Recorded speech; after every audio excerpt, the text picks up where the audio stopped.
I'd like to talk a little bit about the background of the interpreters and what kinds of people the profession has attracted.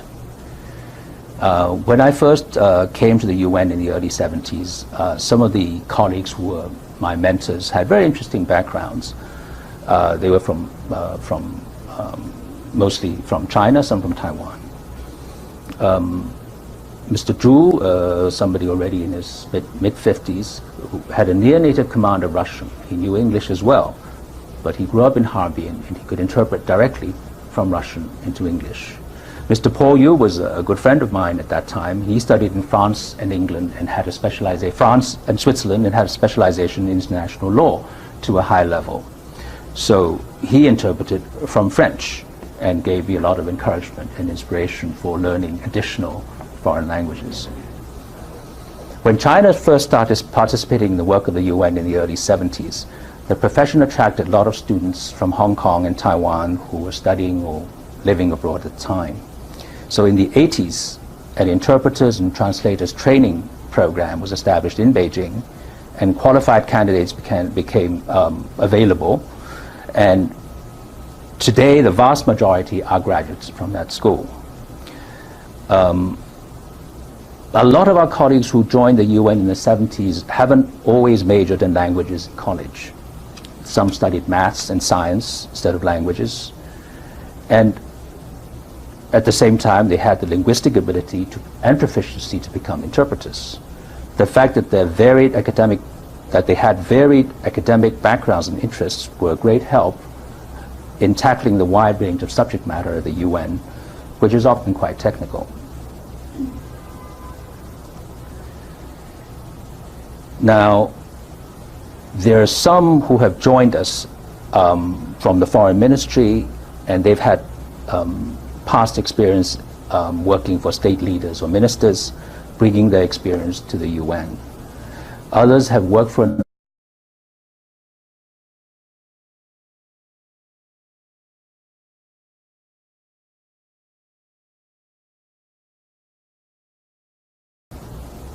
they've somehow come back to this profession after many years. There's been movement in the other direction also. Some of our colleagues have gone on to brilliant diplomatic careers, one of whom is Zhang Qiyue, whom you probably know as one of the spokespersons until recently of China's foreign ministry.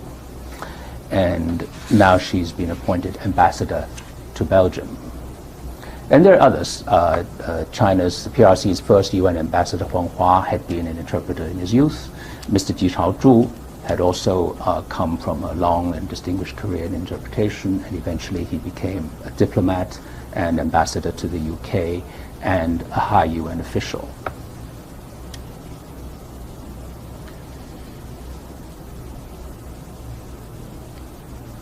In the other booths too, there are people who are very talented and who are very well-rounded in all kinds of ways. I have a Uruguayan colleague in the Spanish booth who's also a concert pianist and has performed in many countries, including the Soviet Union and the United States.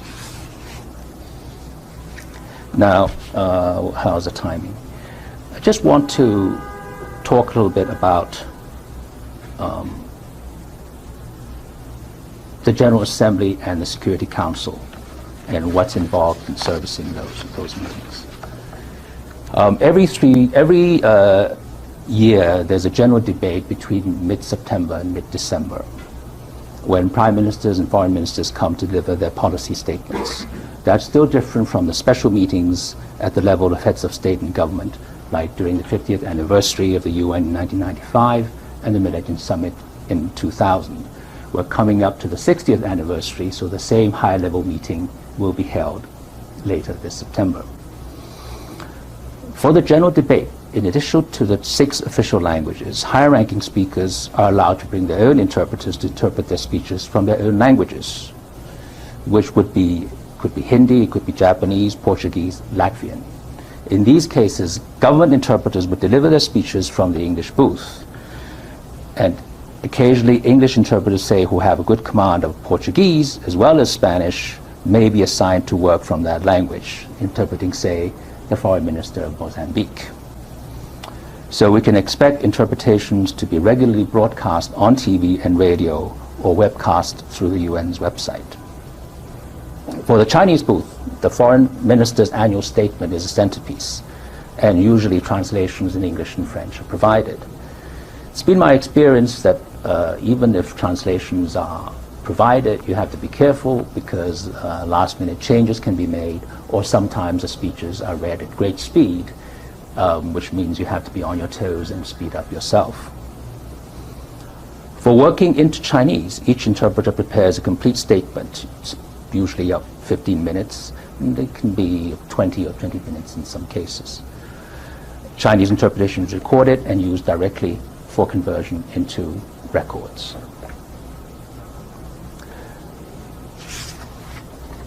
Let me talk a little bit about the Security Council. This is the highest political organ of the UN, and it meets throughout the year. Binding decisions are made only in formal meetings where resolutions are adopted, say to address or prevent threats to international peace and security, to send a peacekeeping operation, or to renew the mandate of an operation, to change its mandate, or to carry out sanctions against a country because of a violation of a council resolution. A formal meeting is also able to adopt a presidential statement, which has no legal force but has some political force. It can appeal for military restraint or ceasefire between warring parties or return to negotiations for peace.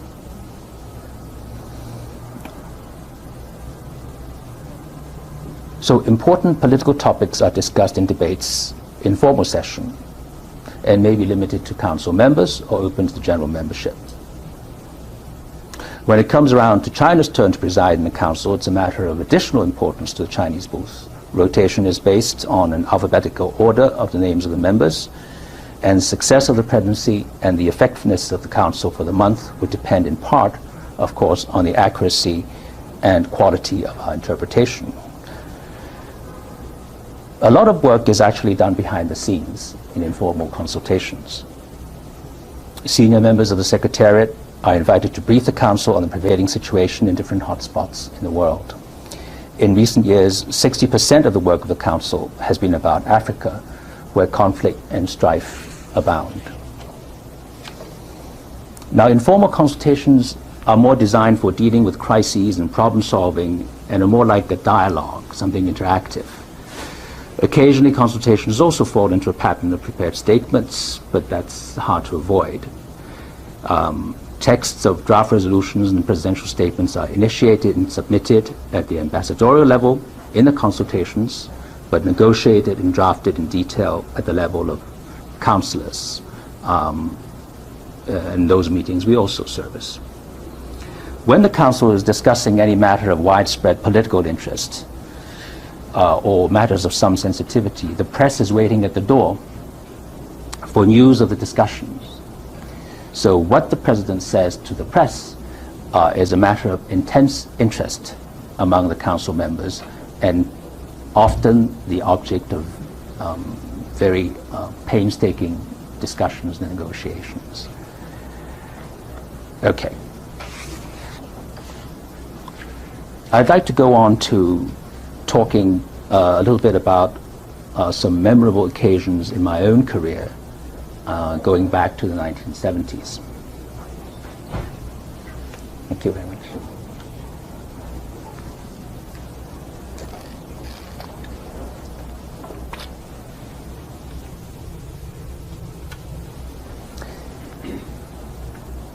In 1979, just after the Vietnamese invasion of Cambodia, Prince Sihanouk gave a moving speech at the beginning of a debate in the Security Council, which was then requested by China.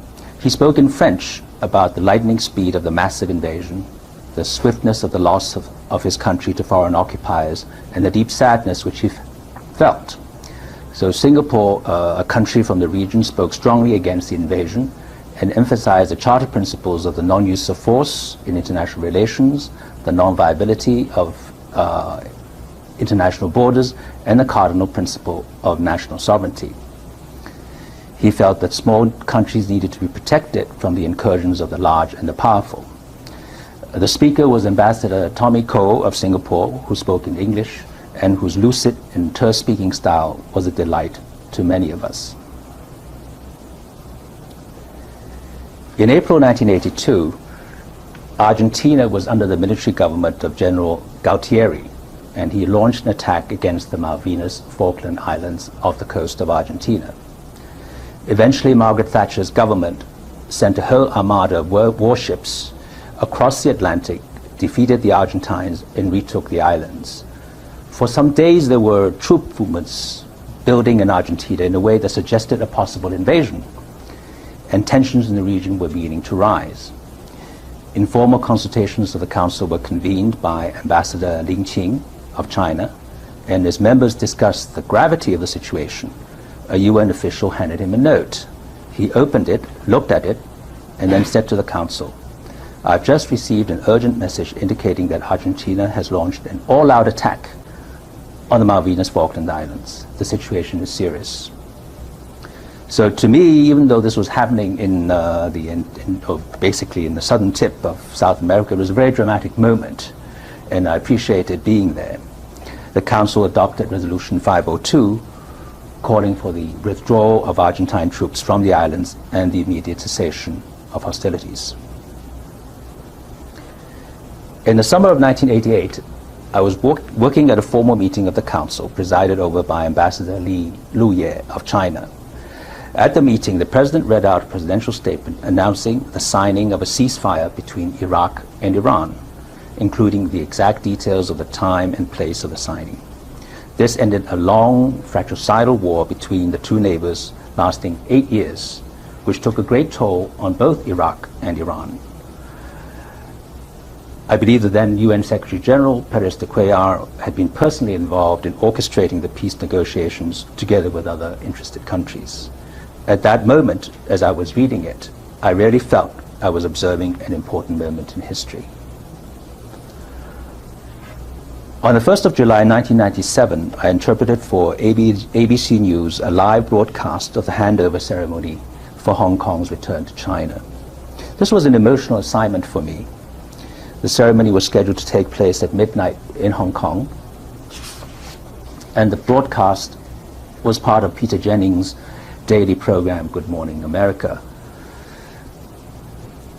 And the work was to be done, my interpretation was to be done here at ABC Studios.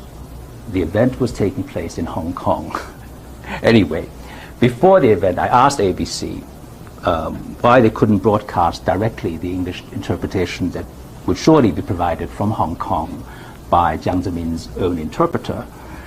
But apparently that couldn't be done. They couldn't get permission from China Central TV, who apparently controlled the broadcasting rights, and no, at least as far as I know, no US network got hold of that permission. Anyway, on the day of the broadcast, I asked if I could get something, something in Chinese faxed over, but there was nothing. So I knew that this was going to be a kind of a rigorous requirement, winging it, just listening to the speech and doing it sort of off the cuff and basically on the air. But I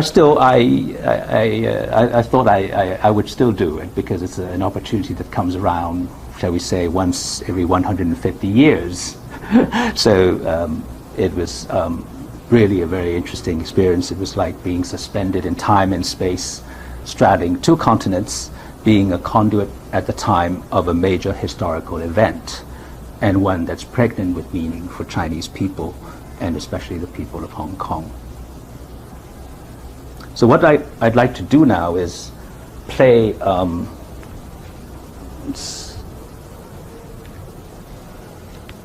the video of the